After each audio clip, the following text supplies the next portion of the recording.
no chão. Amiga, agora segura minha mão.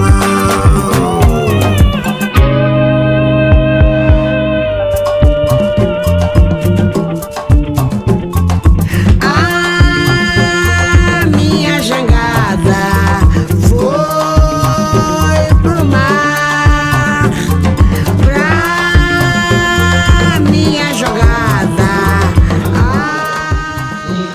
Eu acho muito importante a gente pensar. Nós somos uma escola de samba, promovemos cultura, mas nós não somos uma escola de samba politicamente eleitoral.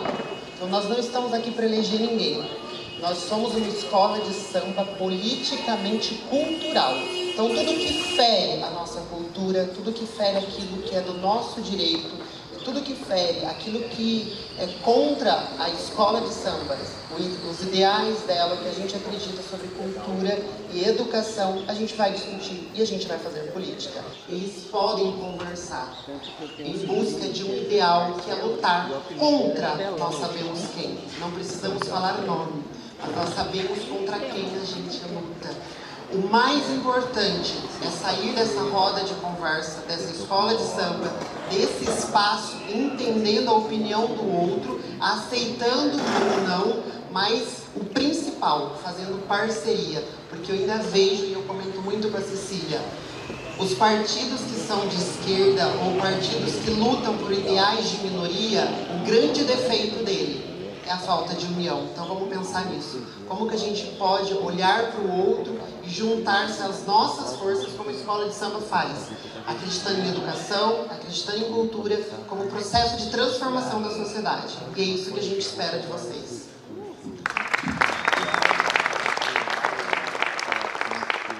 Boa tarde. Só complementando o que o Robson falou, realmente nós, aqui a gente sabemos que tem candidatos e a gente fica muito feliz em saber que temos os nossos candidatos aqui. Que ótimo, que bom, tomara que eles ganhem essa eleição, né? Porque nós precisamos de gente como eles.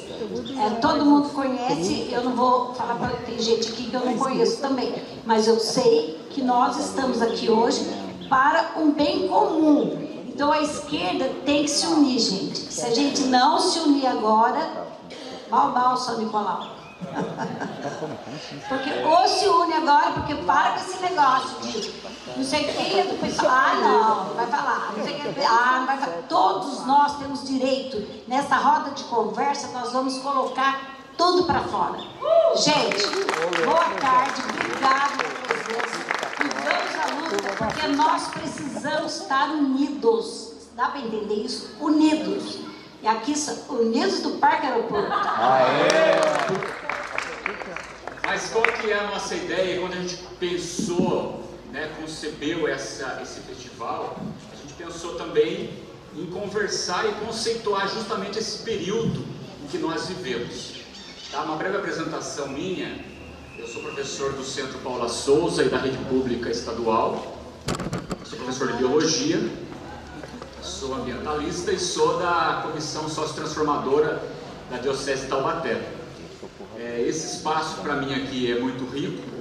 Eu também sou ritmista da Escola de Samba Unidos do Parque Aeroporto, nasci no Parque Ipanema, né? Então essa região aqui é a região onde a gente escolheu para trazer esse festival, para que não ficasse um festival no centro da cidade. Nós temos que levar a informação de fato para as periferias. E aí eu quero passar a palavra então, inicialmente para a professora Cris, que a ideia é a gente conceituar ou dizer um pouquinho do que a gente pensa do que é o fascismo, o que seria ser antifascista e quais são os aspectos dele hoje na nossa vida. Professora Cris Grace, você pode se apresentar e aí você tem 5 minutos. Vou do meu tempo aí. Boa tarde, companheiros e companheiras. Uma honra estar aqui entre nós. É muito bom a gente estar perto de quem pensa como a gente, que pensa com coração, que pensa com amor, que pensa com luta.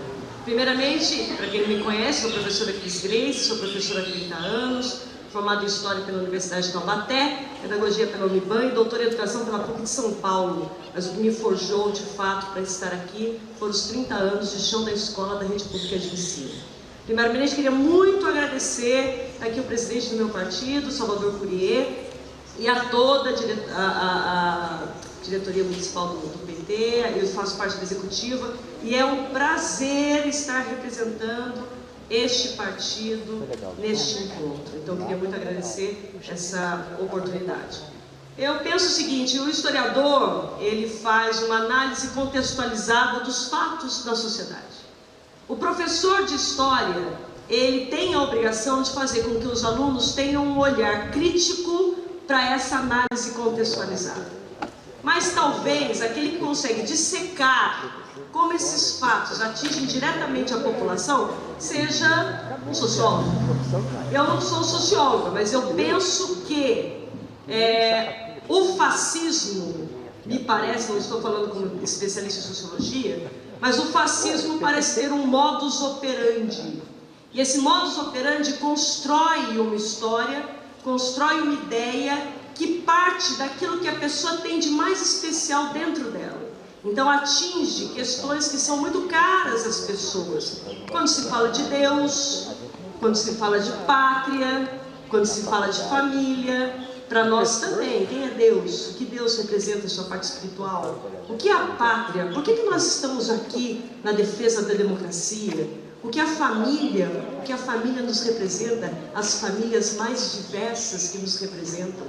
Mas, nessa construção, e aí o fascismo tem um discurso, quando atinge isso, que tem de mais caro para o indivíduo, é um discurso que envolve de uma maneira sedutora.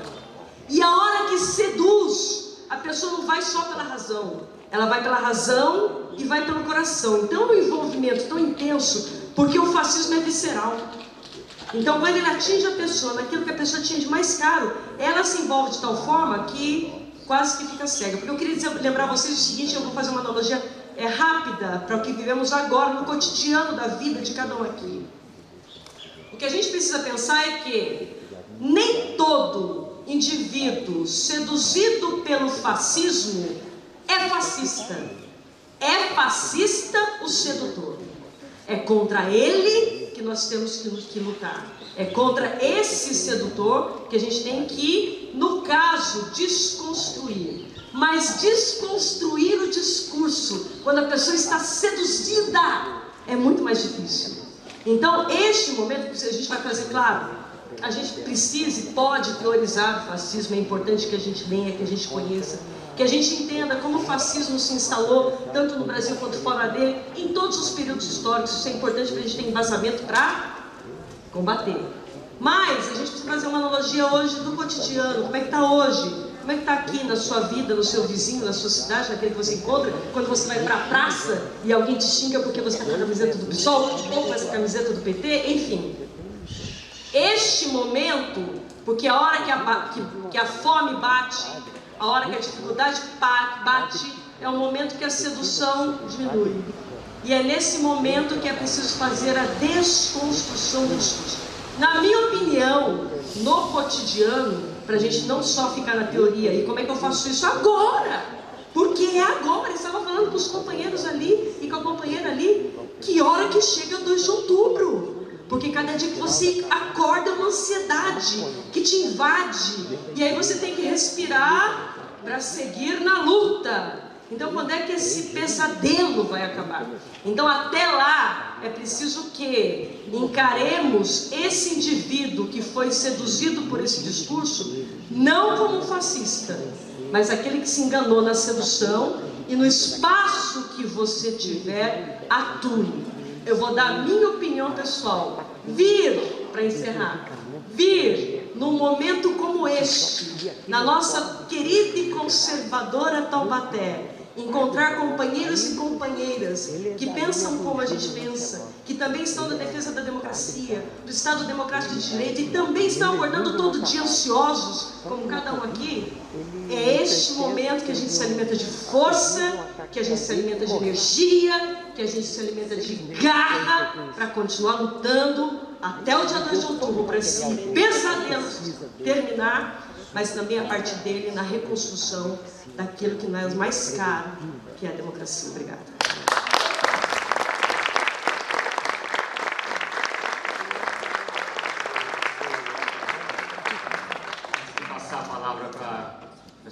Bernadette. Só para a gente entender a dinâmica, depois a gente vai abrir, né, para algumas intervenções, algumas pessoas que queiram colocar também a sua compreensão de fascismo, né, ou de antifascismo. E nós três leremos, assim como foi lido lá no Largo de São Francisco, a Carta pela Democracia. Então nós leremos parágrafo por parágrafo e ao final nós faremos então a aclamação dessa carta, né, ou a votação por aclamação, porque justamente esse período difícil que nós precisamos fazer resistência, quando alguns já colocaram muito bem lá na leitura em São Paulo, né? Nós retrocedemos para defender a manutenção da democracia e da liberdade. Bernadette. Sou professora Bernadette, sou aposentada na rede estadual, continuo hoje dando aula na rede municipal como eventual, porque eu preciso me ocupar. Eu preciso também ver a realidade da rede municipal e estar junto com eles, né? Enfim, a gente não pode parar, né? A gente tem que estar ali onde a gente precisa estar inserido na luta, né? Então, fui de novo para a rede pública. Faço parte do Sindicato dos Professores, estou na liderança já há bastante, acho que quase 30 anos, né? Sou da executiva do Sindicato dos Professores. E estou atualmente na executiva do PT, em Taubaté, né, nessa gestão. Ronaldo me fala para falar sobre fascismo. Eu acho que todos nós aqui, né, sabemos muito de fascismo, principalmente porque nós estamos sentindo na pele que prática que é essa, sabe, que tipo de ideia que é essa, que arrebata rebanhos que precisam ser tutelados, porque na verdade isso é o fascismo. O fascismo, ele se implanta numa realidade onde as pessoas acham que elas precisam ser tuteladas. Elas têm necessidade de ter um chefe, elas têm necessidade de ter um Deus que proteja, que provê as necessidades, sabe? Essa, em se falando em fazer aí uma contextualização, como diz a Cris, essa é uma realidade nossa, foi uma realidade na Europa. O fascismo e o nazismo, eles se implantaram numa fase entre as duas grandes guerras, né? Então aí, depois da Primeira Guerra, realmente a Europa estava na miséria, né?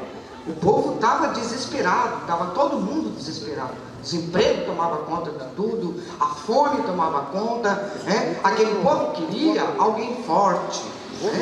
Aquele povo queria um Deus a quem eles confiassem e colocassem os problemas dele. E aí, é claro, que tanto Mussolini na Itália como Hitler na Alemanha, que não é muito difícil, né?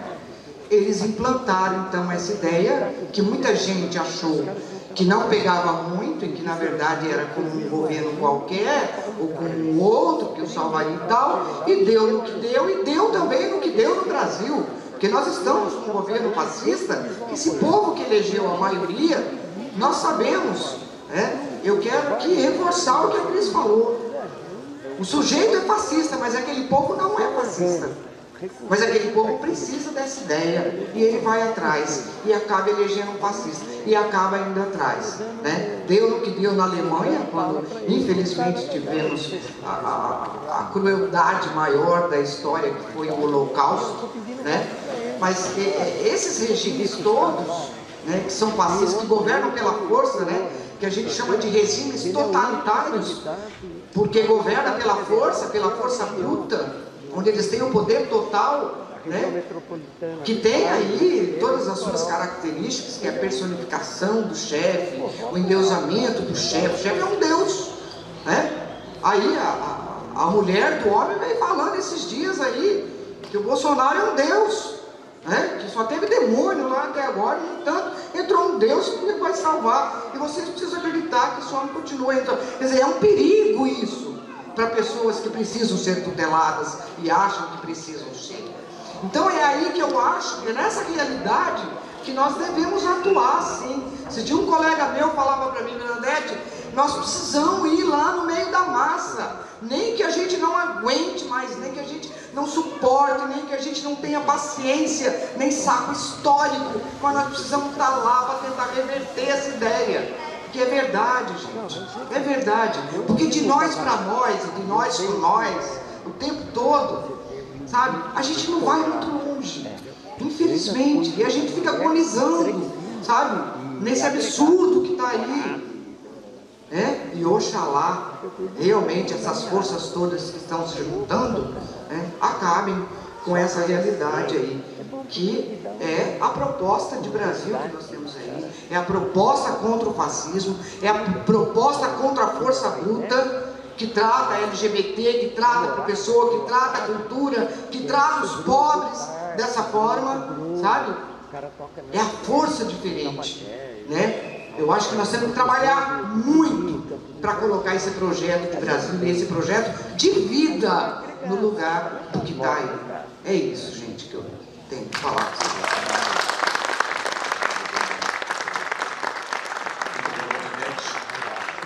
Como a Cris falou, eu sou do PSOL, eu sou do executivo do PSOL, queria saudar a presidente do partido, a Anesca, que chegou aqui, está aqui conosco. E como biólogo, eu queria expressar, eu sinto o fascismo quando as pessoas estão com fome, quando tantos irmãos e parentes indígenas têm suas terras invadidas pela milícia na Amazônia, por garimpeiros, pela biopirataria. Eu sinto o fascismo quando na sala de aula eu fui denunciado, né, por cortar um material que era relativo à consciência negra. O quanto nós somos, né, silenciados, talvez até mesmo pelos próprios alunos.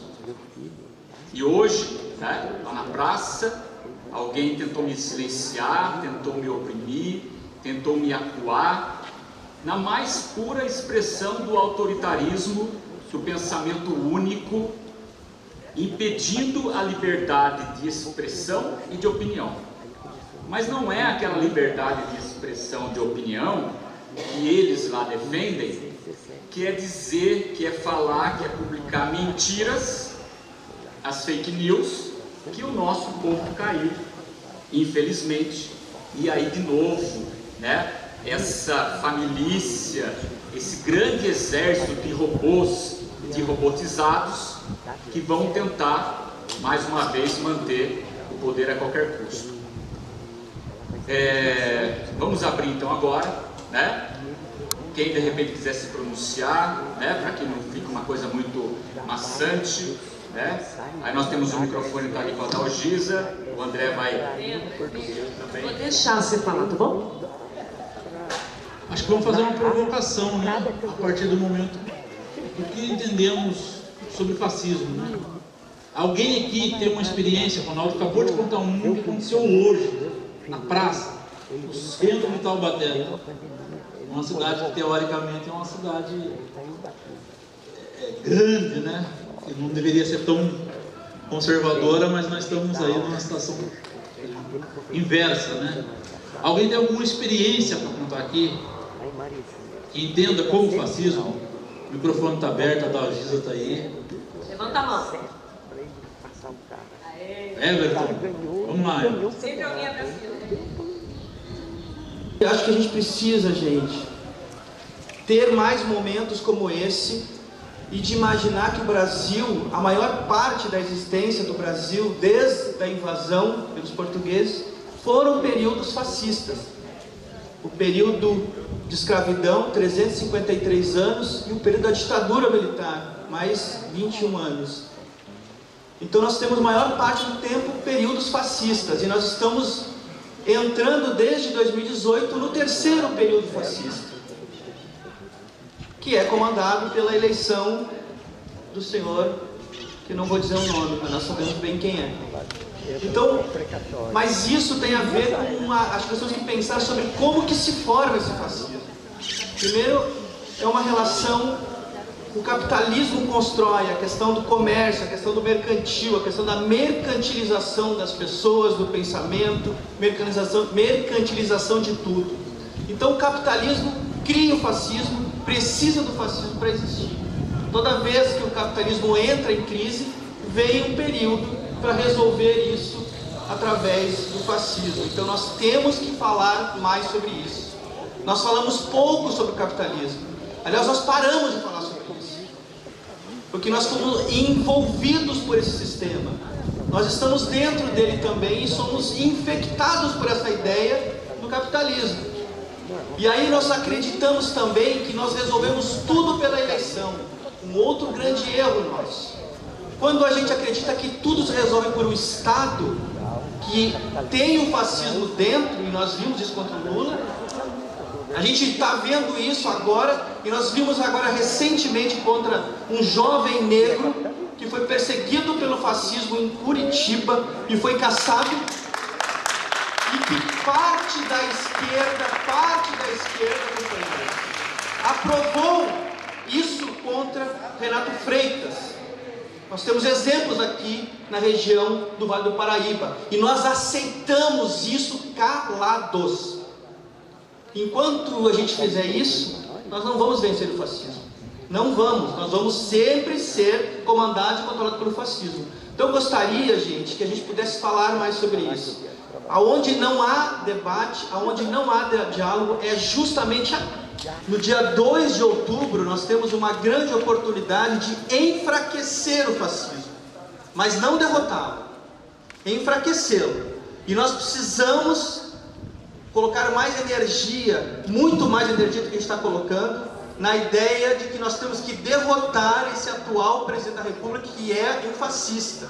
Mas não temos que derrotar só os fascistas, que são pessoas, como muito bem a Cris disse, são pessoas que são muitas vezes enganadas por um fascista maior, mas que praticam o fascismo numa prática menor, talvez. E dentro do nosso meio também, às vezes, a gente acaba, infelizmente, por uma ausência de reflexão ou de uma autocrítica, reproduzindo partes desse sistema fascista. Quando a gente cala as companheiras e companheiros, quando a gente grita mais alto para ganhar, ou quando a gente impõe algo machista contra nossas companheiras, ou contra as crianças, ou contra a juventude, a gente está fortalecendo essa... Ou quando a gente distribui uma fake news, porque companheiros e companheiras, nós também distribuem fake news muitas vezes, porque acham que vamos usar as mesmas armas, mas na verdade estão fortalecendo um sistema que é o sistema fascista. Então acho que nós temos que falar muito sobre isso, falar mais, e que a arte e a cultura possa abrir portas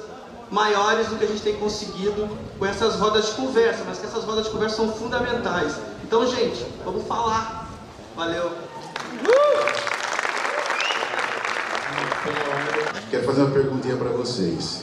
Quem é que vai comemorar a independência do Brasil, os 200 anos de 7 de setembro? Alguém vai? Vai? Não se comemora que não existe. Porque nós fazemos concessões para essas coisas do Estado brasileiro, que é um Estado burguês mesmo, né? A gente acaba abrindo caminho para essa desgraça que a gente vive hoje. Eu, como negro, todo negro, não estranho o fascismo. Porque nós somos objetos de diversão do Estado da polícia militar, que encosta na parede, que passa a mão, que, enfim, que mata também. Então, para nós negros, o fascismo não é novidade. Não é novidade mesmo. E é por isso que, de uma certa maneira, a gente vê tão poucos negros nessa luta contra o fascismo. Porque quando nós somos mortos nas favelas, aos punhados, e somos tratados todos como bandidos e traficantes, a gente não vê ninguém na rua, a não ser raros, negros, dizendo que isso é errado, que não é por aí, que numa favela, num bairro pobre, não tem só traficante e bandido. Se tiver, tem que ser tratado de maneira diferente. Como na verdade a gente acha uma brincadeira, o folclore até o índio, que foi completamente exterminado na ocupação portuguesa, e está sendo exterminado até hoje, a gente releva muitas coisas. Então, no Brasil, tudo é feito assim, a galope, e para dar continuidade ao poderio que foi instalado aqui através da ocupação portuguesa. A abolição foi uma farsa, a república foi um golpe, foi uma farsa, a monarquia nem se fala. Então nós, da população, os pobres de maneira geral, é por isso que tem tão pouco pobre envolvido nessa questão de luta contra o racismo, do fascismo, porque todo dia nós somos fascistizados, massacrados. E é preciso que a gente, pelo menos, se incumba de criar no Brasil uma democracia relativa, pelo menos relativa, não precisa ser uma democracia naqueles moldes extremos, mas que realmente garanta escola, saúde, educação, segurança de qualidade, moradia, essas coisas básicas no Brasil. Se você reivindicar, você é comunista, né? A Constituição brasileira, que é burguesa, que é boa, para qualquer idiota que está na rua aí, é um manifesto comunista. Então tem que ser destruído. Então nós vivemos num país completamente atrasado, intelectualmente, culturalmente, né? Divorciado das ideias que realmente empurram a humanidade para uma direção melhor. E se não fosse esse passado nosso, sinceramente, nós não teríamos desembocado nesse fascismo de Jair Bolsonaro. A gente pode até falar que na Alemanha, aquele país com aquele capital cultural impressionante, mergulhou no fascismo, no nazismo. Podemos até falar isso. Mas, veja bem, isso acontece na história quando se descuida, quando se acredita demais nas concepções burguesas e capitalistas de poder. Nós não podemos acreditar nessa gente. A gente vive no mesmo país e, de repente, as pessoas que ainda cantam em nacional acham que estão numa nação que é tudo igual, tudo isso. Não é. Os caras são inimigos da gente. Todos se juntaram para dar o golpe em 2016 e agora a coisa foi muito longe, estão dando um passinho atrás para preparar uma retomada junto com a população, para depois fazer a mesma coisa se for possível. Nós não temos amigos do lado de lá. A burguesia é nossa inimiga. Querem a nossa cabeça, querem a nossa morte. Não é só o fatista, não. É o empresário burguês também, que na sua prática, na sua consolidação do poder, ajuda a preparar o terreno para esses desastres que estamos vivendo agora. Então, eu comecei a minha fala, eu não estou sendo muito claro nela, perguntando se alguém vai comemorar o 7 de setembro, né? Pois é, como a gente não tem independência nacional, como nós somos um país que ainda faz papel de colônia, como a nossa educação é meia boca, como a nossa ciência não recebe informação, como a nossa comunicação é atrelada tão somente ao interesse financeiro e econômico, a gente fica sempre a mercê, né? E esse povo, e todos nós, ou grande parte de nós, que em determinados momentos acaba iludido e ajudando a afundar esse barco, a gente precisa se aproximar dele mais. Nós somos pobres, somos periféricos, mas se nós fizermos hoje uma contabilidade, somos os mesmos de outros encontros, e o grosso da população não está aqui, porque o nosso discurso, o nosso gosto em transformar as coisas não atingiu esse povo, não atingiu o nosso povo como um todo. E aí, veja bem, estou terminando, e aí a gente passa por esse momento de angústia aqui. A menina me falava, e é verdade, quanto amigo da gente morreu, se não foi da Covid, foi de angústia, de tristeza, ou assassinado mesmo, em função desse regime tenebroso que está aí. A gente não pode mais suportar isso. Saindo disso, e a gente vai sair, tudo que vai sair, nós temos que fazer um balanço legal e entender o nosso comportamento em relação com quem tem poder hoje no Brasil tem que ser diferente. Vamos ser cordial? Vamos, mas não vamos esquecer que essa gente é inimiga, inimigo que é a sua morte. Eu não tenho ódio de ninguém, mas eu não encaro nenhum cidadão rico e empresário como parceiro, como cidadão brasileiro que deseja meu bem-estar, que deseja meu aprimoramento, que deseja a minha liberdade. Não, no primeiro momento, quando pode, eles tiram tudo. Gente, eu não estou falando com raiva, eu estou falando com consciência e pela experiência de vida que tive, e por muitos massacres que eu vi presenciar e também sofri. É isso aí. Na sequência aqui, o Pedro. E estou agora como vice-presidente da Comissão de Direitos Humanos da OAB de Taubaté. Eu venho dividir com vocês uma experiência que eu tive com o fascismo em 2013. Em 2013, muitos sabem que aconteceram as jornadas de junho, que se iniciaram como um movimento de luta legítimo, muito forte e muito importante. Se iniciou com as lutas pelo passe livre e rapidamente se degenerou. Uma das últimas manifestações que eu fui em 2013, eu estava junto com outros companheiros da organização que eu militava, estava com a camiseta da organização, com bandeira, em cima da Ponte Estaiada em São Paulo, forrado de gente. Dizem que tinha mais de 1 milhão de pessoas naquela manifestação. Eis que começaram a gritar: abaixa a bandeira, sem partido! E nós respondemos, né? Muita gente morreu, muito sangue foi derramado para que eu pudesse usar a camiseta do que eu acredito, para que eu pudesse levantar a bandeira que eu acredito. Nesse momento, eu senti um impacto na minha cara e caí no chão, apagado. Me deram um soco. Quando fui me levantar novamente, um outro soco me atingiu e eu desmaiei de novo. Quando eu acordei, a bandeira da nossa organização estava rasgada, os companheiros todos fugindo, e eu saí dessa manifestação com a boca rasgada, sangrando, graças à postura fascista que se iniciou naquele momento e que a gente não observou com tanta clareza. Teve um erro de avaliação da esquerda naquele momento. A gente não avaliou o tamanho que isso poderia chegar. Essa degeneração das jornadas de junho, claro que tem um histórico em relação ao que nós vivemos no Brasil e no mundo, como classe trabalhadora lutando contra esse tipo de posicionamento. Mas de lá para cá as coisas aconteceram muito rápido. De 2013 até 2016, as coisas se intensificaram muito e a gente chegou num golpe de Estado. Depois desse golpe de Estado, a gente ainda não conseguiu combater essa postura. Em 2018, aconteceu o que aconteceu. Foi eleito quem a gente sabe que está no poder hoje. A eleição é fundamental nesse momento para que a gente construa o combate ao fascismo. Mas não é a eleição que vai derrotar o fascismo. Para derrotar o fascismo, o povo tem que estar nas ruas. A gente tem que estar junto nos movimentos sociais. A gente tem que estar junto com as comunidades tradicionais, na luta no cotidiano. O bolsonarismo que se construiu nesse período não vai acabar quando o Bolsonaro acabar.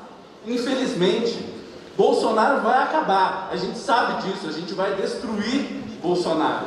Mas o bolsonarismo vai perdurar.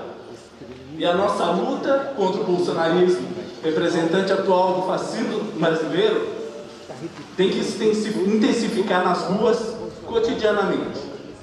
Estaremos juntos nas ruas, nas lutas. Abraço, companheirada. Olá, camaradas. Eu sou o Leandro, sou professor categoria O, pertenço ao PSOL, né, sobre a centralidade do trabalho, e eu sei, né, como que o fascismo ele está agindo no nosso país, está nos assustando, está indo para uma ofensiva e esse tipo de coisa. Mas nós devemos pensar, né, nós devemos pensar. Sempre quando recuamos, os fascistas eles avançam. Nós temos que ter essa consciência, né? Eu lembro muito bem, né, de como, né, os fascistas eles se apropriaram de um discurso antissistema. Eles são antissistema, são contra tudo que está aí, vamos mudar tudo que está aí, porque sempre esse é um discurso fascista, é um discurso antissistêmico, porque a esquerda perdeu esse discurso antissistêmico, né? Nós devemos nos questionar por que perdemos esse sistema, essa crítica contra o sistema, e deixamos isso na mão dos fascistas. Nós temos que pensar isso, camaradas. E reitero o que o camarada Pedro Camilo falou.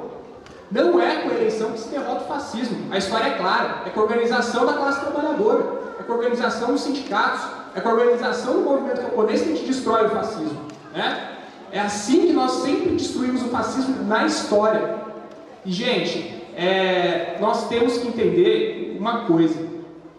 Infelizmente, gente, não dá para defender essa democracia que permitiu a reintegração de posse de Pinheirinho, que permitiu uma série de reintegrações de posse, né, contra o movimento sem terra, que permitiu a multa por greve, né, dos movimentos sindicais, que permitiu uma série de barbaridades.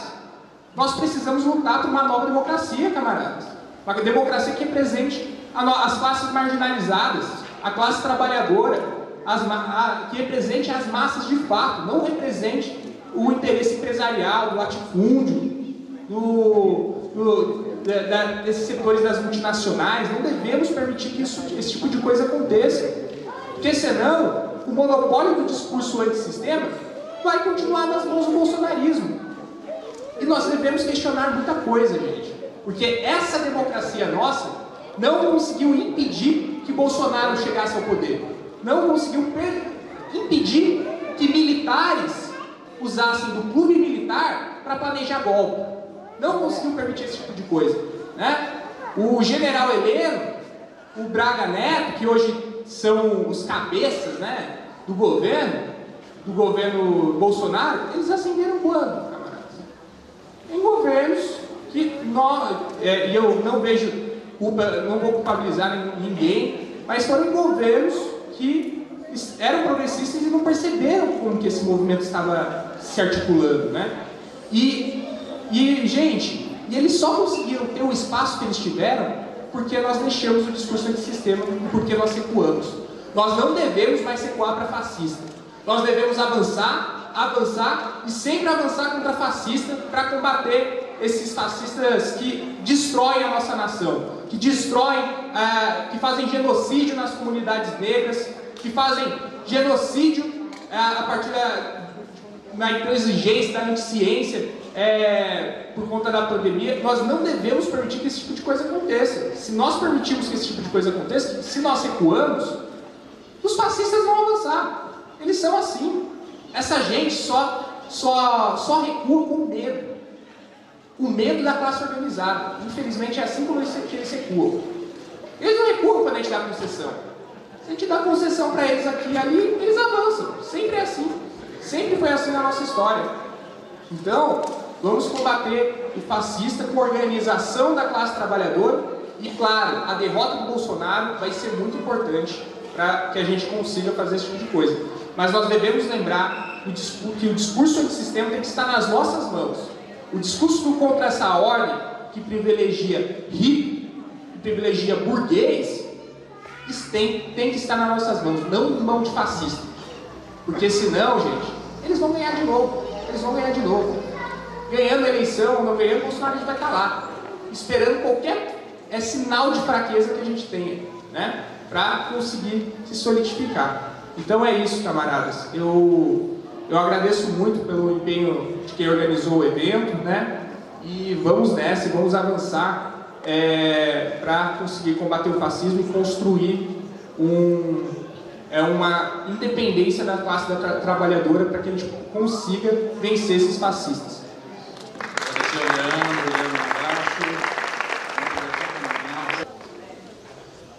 Boa tarde aos companheiros. Meu nome é Antônio, estou assentado aqui no Manuel Neto, assentamento do MST. Só para esclarecer, o pessoal fala assentado do INCRA. Na verdade, quem assenta é o MST. Quem vai à luta somos nós. O INCRA só faz assinatura. Gostaria de colocar para o companheiro algumas reflexões, que já falaram aqui, não é necessário repetir. Nós vivemos o fascismo em todos os parâmetros da vida. Nós, do Movimento Sem Terra, principalmente aqueles que estão acampados, vivem todo dia, como os negros vivem todo dia. Aquilo que o senhor falou. Porque a polícia nos bate, a polícia mente sobre nós, a polícia agride as nossas crianças. Depois que estamos assentados, tentam tomar de volta a nossa terra. infiltra nas nossas organizações de cooperativa para desorganizar, infiltra até mesmo o tráfico em alguns assentamentos. Então nós temos uma luta contra o fascismo muito árdua e corremos risco todo dia. Além disso aqui, eu gostaria de colocar uma reflexão aos companheiros que não está nessa pauta, mas é uma posição fascista aqui na nossa região. O companheiro Ronaldo sabe disso, alguns outros companheiros também sabem disso, que é uma reflexão sobre uma instalação de uma termoelétrica que está para acontecer aqui na região, que é lá em Caçapava. Gostaria de dizer para os companheiros que é preciso se posicionar. E quem se posiciona somos nós, porque a direita não está preocupada com isso. Quando eu falo direita, que me vem de esquerda e direita, não é o MST que é de esquerda. Nós somos uma organização dentro da esquerda. E respeitamos todas as posições de esquerda. Então essa termoelétrica, eu gostaria de focar muito nisso, porque é uma agressão total ao meio ambiente, à fauna e à flora, os lençóis freáticos. Essa energia, essa termoelétrica que estão pretendendo colocar aqui na região, já tem luta contra. Algumas ONGs, a promotoria pública de Taubaté, eu acho, na pessoa de um promotor, que é o Dr. Vai. E gostaria de colocar só uma reflexão rápida para não terminar. Como nós estamos num vale, o vento é circular, o vento não se expande, não dissipa, não vai embora. Então ela vai pegar essa poluição e ficar circulando por nós. E aí nós vamos ter problemas, muitos problemas de saúde grave. O nascimento de crianças, falta de alimentos, animais. Então é uma discussão grave, e nós precisamos tomar parte. E infelizmente a mídia não divulga isso porque não me interessa. Os companheiros lá da ONG estão sofrendo com isso. Eles tentam marcar entrevista, eles cortam, não tem como. Então é isso, o fascismo está de todos os tipos do nosso meio. Nos agredindo, nos tirando os direitos de viver, de respirar, de tomar água limpa, de comer comida pura. O agronegócio está aí, e o agronegócio no nosso país é o que mais produz, e o nosso país passa fome. Então não dá para entender esse tipo de coisa. É o agronegócio que produz comida com veneno e nós tentamos produzir comida sem veneno. Então, é uma reflexão árdua, brava, nós precisamos ser fortes e precisamos estar no meio de luta. E aí, terminando com uma frase que já os companheiros falaram, a transformação não passa pelo voto, e sim pela luta de classe. É unindo as organizações que nós vamos transformar o país, e não esperando ganhar a eleição. Ganhar a eleição é só um instrumento de luta. É isso, companheiro. Não assistirem a esse registro aqui, audiovisual também que estamos fazendo, vamos ver o quanto nós lutamos para fazer um mundo diferente para eles. Ronaldo Lota, tudo bom? Gente, muito boa tarde. Me apresentou, né? Sou o Ronaldo Lota, também sou professor. Eu penso a partir da seguinte premissa: você não pode enxergar uma luta antifascista sem que ela seja antirracista. Primeiro fator, só todo mundo olhar em volta aqui. Quantos pretos tem aqui, estão aqui na base aqui dessa discussão? Deixa eu ver se contar. Minha irmã, eu, dois, Anisca, Bob. É minoria. Se nós enxergarmos a direita, as maiores bases da liderança da direita, temos Hélio Negrão, que movimenta todo o movimento preto lá. Nós temos o atual presidente da Fundação Palmares, que também é negro, eleito por ele. A base, principalmente, que nós temos que enxergar é que a visão antifascista ela tem que ser também antirracista. Porque a partir do momento que nós damos voz, lugar de fala, poder de decisão para o povo preto, para o povo LGBTQIA+, e esteja falando, agindo com poder de decisão, com poder de atuação direta com a base se sente representada. Essa semana eu estava vendo um podcast do Monark, onde ele estava entrevistando o Hélio Negrão. E a base de fala dele é sedutora para o preto, pobre, favelado, periférico. É assim que o fascismo age. E qual é a base de fala que nós, da esquerda, que nós que somos atuantes, que somos mentes pensantes, que estamos trabalhando todos os dias, estamos conversando com essa base? Estamos conversando, estamos dando lugar para que eles possam se expressar? Eu acho que não. Que se fosse, eu creio que seria o contrário. A base estaria aqui. A maior parte preta estaria aqui. A parte do humorismo estaria aqui. A parte do povo do São Gonçalo estaria aqui. A parte do Chacra Flora estaria aqui. Que é essa galera que vai estar votando. É essa galera que vai estar vivenciando o fascismo todo dia. Muitas das vezes a gente entra na nossa zona de conforto. A gente estuda, faz uma faculdade, entra, fazemos nosso trabalho, prestamos a nossa militância dentro do nosso meio, dentro dos nossos ambientes de conforto. E essa galera que precisa ouvir isso, precisa entender que não é uma cesta básica, não é uma rua asfaltada, não é todos esses fatores que vai construir a visão dela perante a sociedade, porque ela vai se acostumar com aquilo, ela vai entender que, sim, hoje eu estou aqui e votei num candidato de direita, votei no candidato de direita porque tive a minha rua asfaltada, porque está tendo policiamento, então é bom. Mas ela não vai entender, na vivência do cotidiano dela, na evolução de vida dela, que aquilo ali é uma ferramenta do fascismo. Que aquele mesmo policial que está ali rondando para garantir a possível segurança dele, é o mesmo que vai estar encostando ele contra a parede, vai estar o assassinando. Eu gostaria também, por favor, de deixar só alguns pontos que eu relembrei, né, que eu sou um pouco esquecido de dar. Eu costumo sempre deixar o caso, por exemplo, do Rafael Braga, em 2013, que durante movimentos, a Sininho, que liderou aquela base do movimento, ela saiu e voltou para o apartamento dela na Zona Sul, enquanto o Rafael Braga, por ser preto, foi preso e passou um período horrível da vida dele dentro de Bangu. Então eu acho que temos que entender que a nossa militância, a nossa base, tem que estar conversando com a massa, mas também está dando protagonismo para essa massa, para que eles possam estar falando e nós também possamos entender o que eles precisam estar ouvindo. Porque de que modo eles estão se expressando? De que modo o fascismo está atingindo ele? Porque temos que lembrar, Bolsonaro foi eleito democraticamente. A galera votou nele. Meu pai é preto e fazia campanha para Bolsonaro. Ele não entendia. Ele entendia que bandido bom é bandido morto. Ele entendia aquilo. Porque dentro da favela é isso que acontece. Ele tem que se sentir acuado, ele quer se sentir protegido. Então o fascismo seduz dessa forma.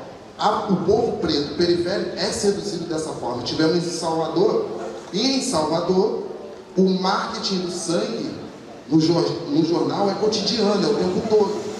Mas não é proposto uma melhoria para aquele povo. Não é proposto, só é enaltecido que bandido bom, bandido preto, que deixamos bem claro, tem que ser preso, tem que ser morto. Porque a maior parte dos bandidos que estão aí no poder põe uma tornozeleira, cumpre prisão domiciliar, na sua casa de 140 mil, compram em alguns pontos do Rio de Janeiro diversos sobrados de 2,5 milhões, que é o que está acontecendo. Então eu acho que, principalmente, nós que somos mentes pensantes, estamos aqui, a gente tem que aproximar esse discurso da base, da periferia. E é isso. Deixa aqui minha contribuição. Muito obrigado. Agora, acho que chamar o Zé aqui na frente. Vem pra cá, Zé, aqui na frente. Zé Rodrigues, grande jornalista. É o MC Rato, já vi aí. Zé Rodrigues, fica à vontade. Primeiramente, gostaria de agradecer a oportunidade da gente estar tendo esse espaço para conversar, debater, esclarecer as ideias e nos aproximar, né? Fazer uma tarde de sábado, todo mundo se predispôs a vir aqui. Então, esse agradecimento eu tenho que fazer. E agradecer também, né, a presença de vocês. E o que eu queria propor, na verdade, para a nossa discussão, é que houvesse, assim, é uma proposta minha, que houvesse uma correção no rumo da nossa luta. Quando a gente fala, né, contra o fascismo, que nós vamos destruir o fascismo, nós estamos replicando exatamente o discurso do fascista contra a gente. Quando o Bolsonaro, no Acre, falou, vamos metralhar vamos destruir essa metralhada, nós vamos replicar esse mesmo assunto? Vamos destruir? Não, vamos derrotá-lo na urna, derrotar com a organização, mostrar que o livro é mais forte que a arma, e não replicar, vamos destruir, vamos matar, vamos acabar com o fascismo. Não, a gente sabe da existência do fascismo, a gente sabe o quanto eles são agressivos. Eu sofro na pele diariamente, eu tenho um ativismo na rede social, embora jornalista aposentado, eu todo dia dou uma cutucada, eu provoco, eu chamo o fascista para dançar, e todo mundo fica falando, pô, mas como que você deixa isso na sua linha? Eu falei, é a única forma que as pessoas têm de uma conhecer as outras, é se manifestando. Quando você se manifesta, você deixa escorrer o sangue, o fascismo. E aí você deflagra. E o que eu proponho, na verdade, é a cultura da organização, a cultura da organização de base, do organismo, que a gente tem que trabalhar, aproveitar essa onda boa que aconteceu depois do antipetismo, que nos destruiu, que levou a gente para a lama, que a gente tinha vergonha de dizer que era do PT, e a gente conseguiu provar para esse povo. O Lula falou, não, vou ser preso para mostrar que ele é que está errado. E o que o Lula fez é o exemplo que nós temos que fazer. Nós temos que ir mesmo para a luta, ir para a organização e vencê-los no voto, na organização. E cada vez mais o nosso time seja maior. Esse é o meu recado. E eu gostaria de encerrar isso e chamar o povo para fazer alegria, porque na luta não é só guerra, né? É verdade. Agradecer, Zé. Vanessa, venha para frente, por favor. Entra mais na roda, Nilson. Entra na roda. Isso. Boa tarde, eu sou a Nesca, eu sou presidente do PSOL. Mas primeiro eu quero saudar mesmo o espaço. Eu acho que é muito importante que tenham diversas pessoas aqui se reunindo num sábado à tarde, onde que a gente está muito corrido com a vida, porque a vida está muito precarizada, então a gente está muito louco. E eu queria saudar muito a organização. E é muito importante também que a gente esteja aqui nesse espaço, porque esse é um espaço de muita resistência de Taubaté. Eu lembro da Dona Cecília, de toda vez que eu escuto mesmo, é sempre um espaço de muita resistência. E também é uma cidade que ela é muito conservadora, né? O bolsonarismo ela brotou aqui na cidade de uma forma muito grande. E ter esse número de pessoas aqui é fenomenal. Mas eu queria falar que eu faço um pouco de coro com as palavras do Pedro sobre que a gente tem uma necessidade muito grande de derrotar o Bolsonaro, mas eu não entendo que o Bolsonaro vai ser derrotado agora, em outubro. Mas a gente tem uma necessidade muito maior, que é de derrotar o bolsonarismo. E ele vai se manter. Né? Ele vai se manter, ele vai continuar nas câmaras. A gente tem que derrotar a expressão do bolsonarismo que a gente tem aqui nessa cidade, que é o nosso prefeito Saldi, que corta a verba precariza a saúde, com as privatizações, que precariza a educação, e que, sei lá, tantas milhões de coisas que a gente tem coisando hoje. De manhã teve um ato dos servidores, e é muito importante também que está lá, porque o Saldi também é a expressão do bolsonarismo da cidade. E tantos outros, né, fora dessa Câmara Municipal que a gente tem, que reforça. E pensando nisso, eu acho que eu acho que a gente tem que continuar nas ruas. E por isso, eu faço o coro da gente estar nas ruas, chamando no dia em setembro. Porque a gente teve uma mobilização muito forte nessa semana, que foi o dia 11. O dia 11, eu sinceramente não dava nada, mas o dia 11 foi fenomenal. Teve a foto que eu vi da USP, depois o ato à tarde, foi muito importante. Porque a gente demonstrou que, mesmo diante da declaração golpista do Bolsonaro, a gente demonstrou nas ruas, que é nas ruas que a gente vai perguntar a ele, que não existe, não tem golpe que ele ameace a ter se esse país, o país vai parar se ele decidir fazer o que ele ameaçou. E aí eu acho que a gente tem que continuar nas ruas. E por isso que eu acho que em setembro a gente tem que continuar nas ruas também. Eu faço coro do dia 7. Eu acho que dia 7 a gente não tem que abandonar. Dia 7 a gente tem que continuar nas ruas. É minha opinião.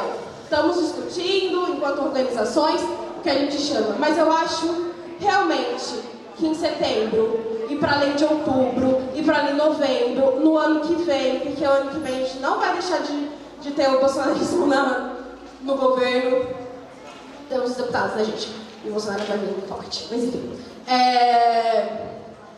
E não vai conter. E a gente precisa realmente continuar nas ruas derrotando e organizando. Eu acho que tudo parte pela organização da classe trabalhadora e é muito importante que a gente se organize, que a gente lute constantemente, todo santo dia. E eu saldo vocês. Muito obrigada. Agradecer a todos, né? Professor Ronaldo. Tem a carta agora, né? Isso, vamos ler a carta agora. E aí eu queria chamar para se integrar a nós. A Cris Grace me jogou aqui para a esquerda, tá? Vai ficar ela e a Bernadette lá. E eu queria chamar o camarada Vitor Ferreira. Boa tarde a todo mundo aí. Queria agradecer a presença de todos também. Agradecer o convite pela participação de todo mundo que está aí. Parabenizar pela essa atividade tão importante aqui em Taubaté. Nesse momento tão difícil, como sempre, né? Só para contextualizar um pouquinho, eu cheguei atrasado porque a gente estava na luta do banhado mais São José dos Campos. A gente acabou de chegar de lá. O banhado está sofrendo uma repressão muito grande. A polícia não sai de lá já faz mais de um mês. Os moradores têm que conviver com um assédio muito grande. Então a gente estava lá num ato em defesa da ocupação, que ocupar é um direito, quando morar é um privilégio. E aí a gente vem se somar aqui agora com vocês aí também. Então agradeço a todo mundo aí pelo convite. Carta às brasileiras e aos brasileiros em defesa do Estado Democrático de Direito. Em agosto de 1977, em meio às comemorações do 60º de fundação dos cursos jurídicos do país, o professor Godofredo da Silva Telle Júnior, mestre de todos nós, no território livre do Largo de São Francisco, leu a Carta aos Brasileiros, na qual denunciava a ilegitimidade do então governo militar e o estado de exceção em que vivíamos. Conclamava também o restabelecimento do Estado de Direito e a convocação de uma Assembleia Nacional Constituinte. A semente plantada rendeu frutos. O Brasil superou a ditadura militar. A Assembleia Nacional Constituinte resgatou a legitimidade de nossas instituições, restabelecendo o Estado Democrático de Direito com a prevalência do respeito aos direitos fundamentais. Temos os poderes da República, o Executivo, o Legislativo e o Judiciário, todos independentes, autônomos e com o compromisso de respeitar e zelar pela observância do Pacto Maior, a Constituição Federal. Sob o manto da Constituição Federal de 1988, prestes a completar seu 34º aniversário, passamos por eleições livres e periódicas, nas quais o debate político sobre os projetos para o país sempre foi democrático, cabendo a decisão final à soberania popular. A lição de Godofredo está estampada em nossa Constituição. Todo poder emana do povo, que o exerce por meio de seus representantes eleitos ou diretamente nos termos desta Constituição. Nossas eleições, com o processo eletrônico de apuração, têm servido de exemplo no mundo. tivemos várias alternâncias de poder com respeito aos resultados das urnas e transição republicana de governo. As urnas eletrônicas revelaram-se seguras e confiáveis, assim como a justiça eleitoral. Nossa democracia cresceu e amadureceu, mas há ainda muito a ser feito. Vivemos em um país de profundas desigualdades sociais, com carências em serviços públicos essenciais, como saúde, educação, habitação e segurança pública. Temos muito a caminhar no desenvolvimento de nossas potencialidades econômicas de forma sustentável. O Estado apresenta-se ineficiente diante dos seus inúmeros desafios. Pleitos por maior respeito e igualdade de condições em matéria de raça, gênero e orientação sexual ainda estão longe de ser atendidos com a devida plenitude.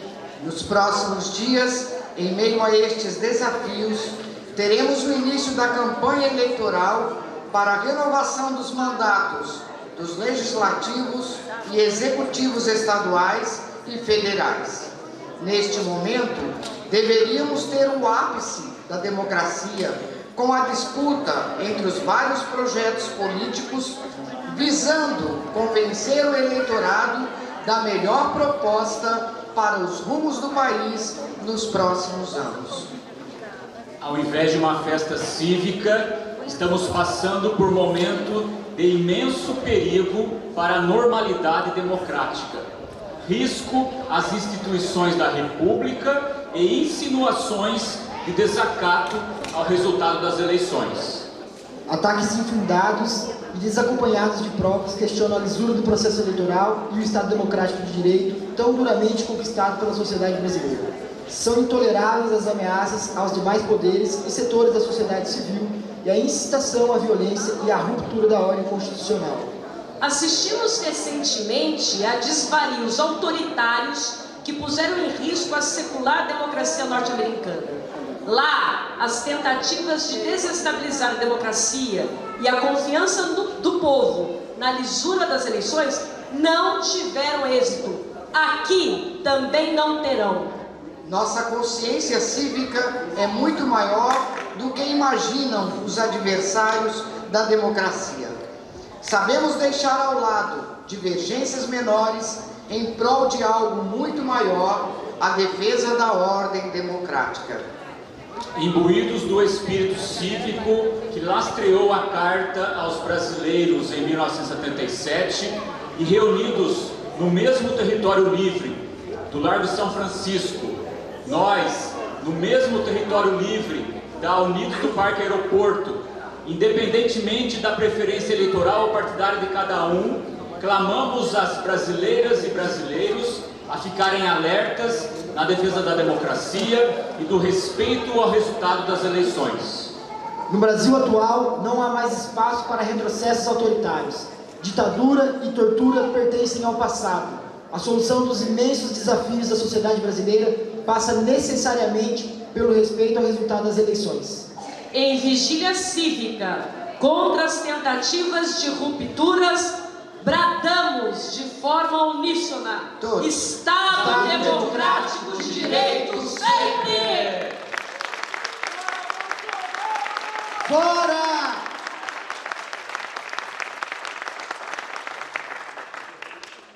Pessoal, vou passar a palavra aqui para o André, para a Adalgisa, para continuarmos os trabalhos. Só queria frisar um pouquinho, como disse o nosso camarada Antônio Werneck, essa é uma agressão, de novo fascismo da maneira mais cruel, como disse o ex-ministro Salles, passando a boiada.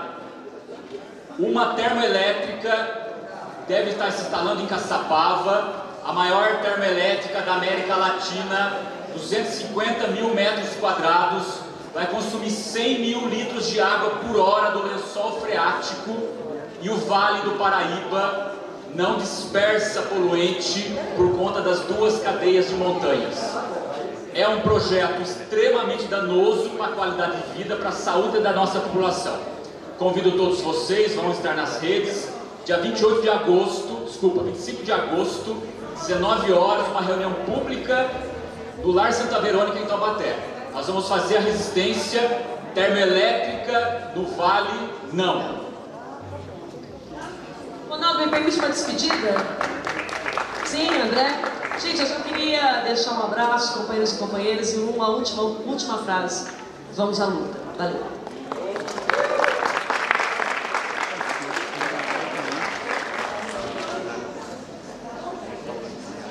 Gente, vamos aproveitar o momento, já que falamos em organizar, vamos organizar as cadeiras aqui novamente, para a gente dar continuidade aqui às atrações, aos artistas que vão se apresentar aqui nos nossos microfones. E a gente quer aproveitar para agradecer quem está também nos bastidores aí, né? Exatamente. Gostaríamos de agradecer mais uma vez à Escola de Samba, na pessoa da Cecília e do Robson, também ao Sindicato dos Metalúrgicos, à TV Cidade, aos artistas e apresentadores, ao Espaço Selvagem e pelas redes sociais, o Cado e o Everton. E também temos o pessoal que está na exposição aqui, o professor Silvio Prado, está aí com esses banners, né, que tem as mensagens, as poesias, o trabalho que ele tem feito ao longo dos anos aqui. Temos a abordagem Taubaté, os bordados que estão aqui do lado dos caseiros aqui, né? Temos também o Emerson Artesanato. Emerson, se manifeste aí para o pessoal que não te viu. A Maria Artesanato, crochê e feltro. Pepita em flor. Maria está lá, ó. A Jair Potobiano, suportes e tripés ornamentais. Maravilhoso trabalho. E temos também aqui o pessoal, o Valdir Rodrigo, o Aron, e temos o Denis Coelho, grandes artistas da nossa cidade. Tem feito um trabalho formidável, inclusive a Marli lembra a gente.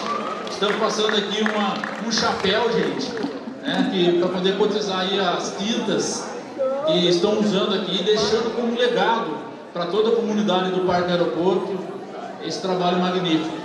E prestigiar o pessoal também nas redes sociais, né? É importante isso, fortalece.